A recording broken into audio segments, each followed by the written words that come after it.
President of the university, our lovely host and dear friends. We had a very good session in the morning. I wish you all were there and you could hear what we exchanged in the morning. In fact, it brought very valuable output on the topic on which we are speaking today.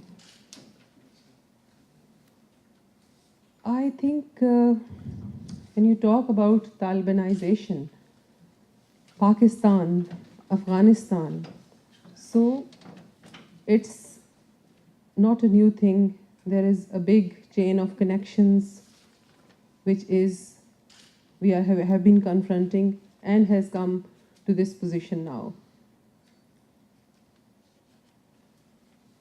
Talibanization is, of course, you can say a social disaster.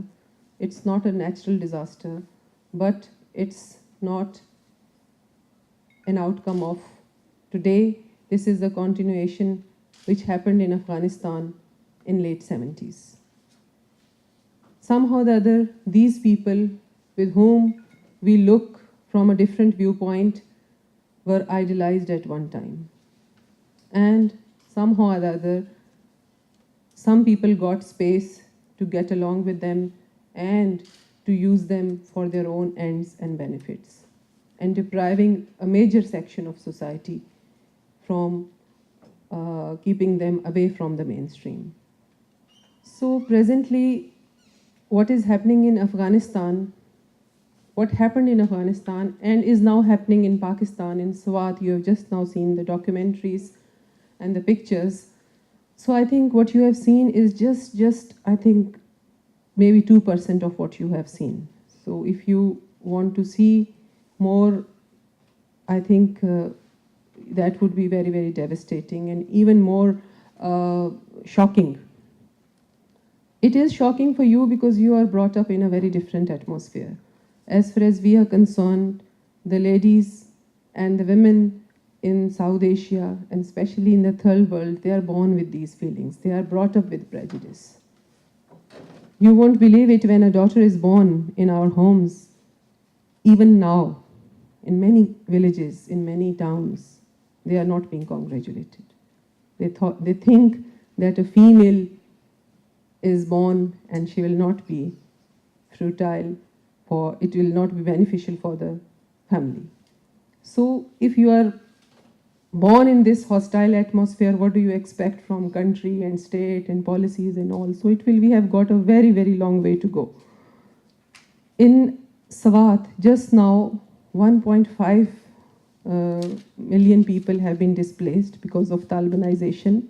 Pakistan government did try, and they are trying their best to build a consensus. They want to really eradicate the Talibanization and the what is extremist elements in the region, but they wanted to develop a consensus. They gave a chance to peace. They tried their best to have a dialogue with them and try to resolve the issue peacefully, but somehow the other, it could not materialize. And now the voice of the whole Pakistan is that they do not want to see this type of Pakistan, of course, especially the women. There have been a lot of processions, there has been protest, and I think the people are voicing against what is happening and they are not liking it. I heard somewhere in some of the conferences that mostly the changes come in the countries from within the country. I think this is something true in the cases when in the process of evolution, you just develop something, education, awareness, and in 2-3 centuries time, you reach to some objective and target. But as far as this is an issue of serious nature, and it has got connections and repercussions all over the world. World is now a global village. And if we allow extremist elements, this is a security threat to all the world.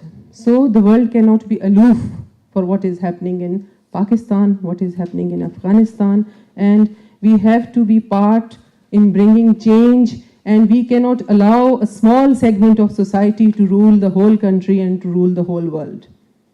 For me, I tell you, we have got lots and lots of respect for foreign community. I want to pay tribute to the women who have been knitting, old women who have been knitting sweaters for the people of the earthquake in Pakistan. and they did everything. The NATO forces, the American Chinooks, and all this international community, this European Union funding, everything was done so adequately that I think this is unprecedented. I have seen with my own eyes. I was there at that time.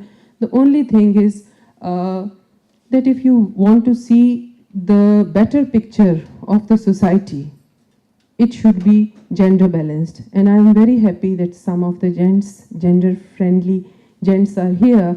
And this is what we want. We have to educate men that how they should treat women. And I think your men are quite moderate, and our people need a little more workshops and trainings on it. And I think a day will come when they will start understanding and feeling the pulse of what the majority of women feel. And as far as the earthquake is concerned, a lot of funding was given. But if you look at it, the participation of the women was very little. And it is so unfortunate. And I have come to this conclusion, and I share with you that development can bring some change, but it cannot in the terms of financial matters. But if you want to change the psyche, if you want to change the face of the society, then you have to bring change at the top level. I think women have not been able to do anything in East just because that they have been restricted to certain fields. If a woman is in politics also, she has to hold some domestic department. She will be the minister for vocational institutes only. She will just distribute sewing machines into the women, and that's it. And they think that she is not able to do any policy work. She cannot do any developmental work. She cannot deliver something. So this is the psyche which we have to change. Somebody was mentioning here that there were about 5 billion in Tokyo conference and some other conferences.